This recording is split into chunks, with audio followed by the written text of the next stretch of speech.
You're now thinking of taking steroids again, despite all the side effects that you know full well about.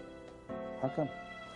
Because I want to be as competitive as possible, and I want to see just how far the limitations of my musculature are.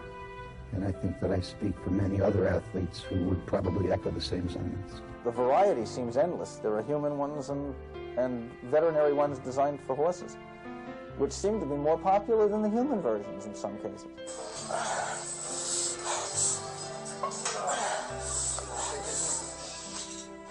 Anabolic steroids.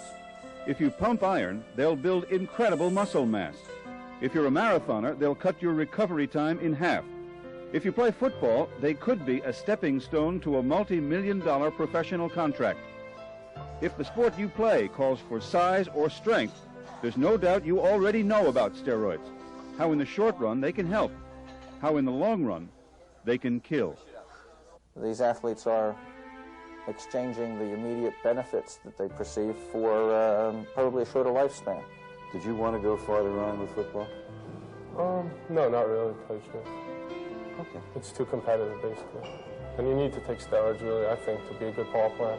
Both my muscular strength increased much more rapidly than it would have had I not been taking the steroids. And also, when you're taking them, you can train much more intensely. Gail Olenikova is a professional athlete who's been featured on the cover of Sports Illustrated. She's the author of a book called Winning Without Steroids, and she travels the country warning of their danger.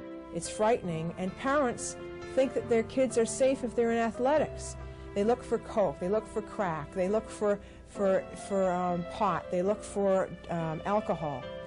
Yet if the kid's working out in the gym and getting bigger by the moment and is having aggressive behavior and so on, they feel that at least my kid's not on drugs.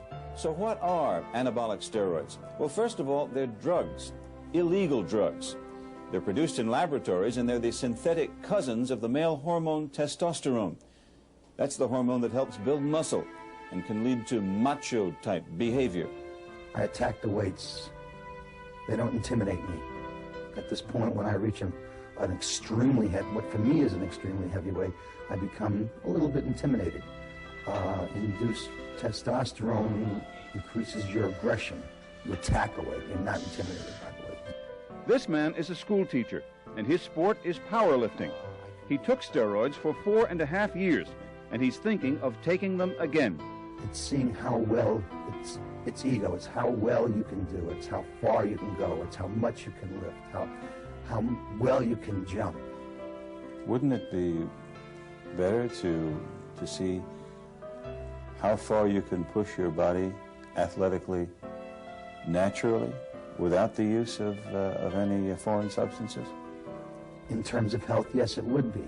But a lot of fellows think that they're able to compete on a higher level. In order to compete on these high levels, this ergogenic aids, these steroids are being utilized.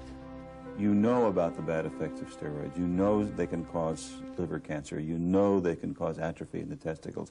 You know they can cause breast growth in men. You know all the bad effects. And yet, incredibly, you are thinking of taking steroids again. How come? The competition is so keen, so close, and the egos are so big because the egos match the weights that are being lifted. When you're lifting close to 1,000 pounds, your ego has to match that.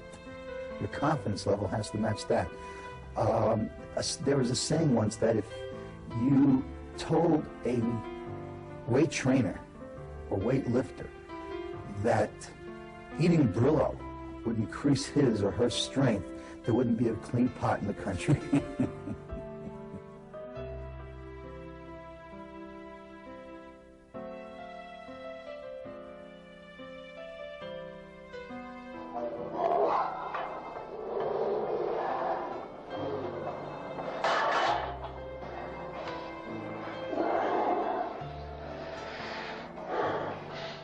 If you're a weightlifter or a football player or a wrestler or in any sport that emphasizes size and strength, anabolic steroids can make you bigger and stronger.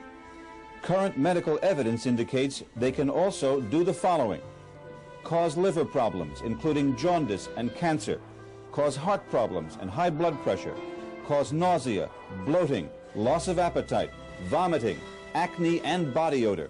Psychologically, they can lead to severe mood swings, make you more hostile, more aggressive, change your sex drive.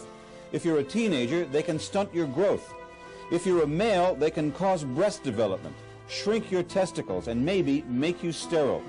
If you're a female, they can give you body and facial hair, deepen your voice, decrease your breast size, foul up your menstrual cycle, and cause breast cancer and sterility. And worse than all that, they can kill. I was really saddened when I thought of all the athletes that I've known who have died from steroids. I started counting them up. I made a list. And they weren't dummies. They were smart. There are 8 that I know that I was very close to. They were handsome, they were young, they were very talented, they had a great sense of humor, they could dance well, they were just wonderful to be around, but they wanted to win at any cost, and they're dead now. Despite the mounting evidence that steroids are extremely dangerous, more and more athletes are taking them at a younger and younger age. Federal officials estimate that the illegal steroid industry now grosses more than $100 million a year.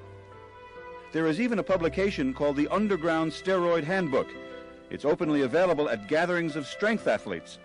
The information it contains is sophisticated, but far from reliable. This evidently gives very detailed directions for the abuse of what are rather dangerous, potentially dangerous anyway, and controlled prescription substances. Steroids are available the way any illegal drug is available, through a connection, usually somebody in a gym. But occasionally they come from more unlikely sources, athletic coaches, even physicians.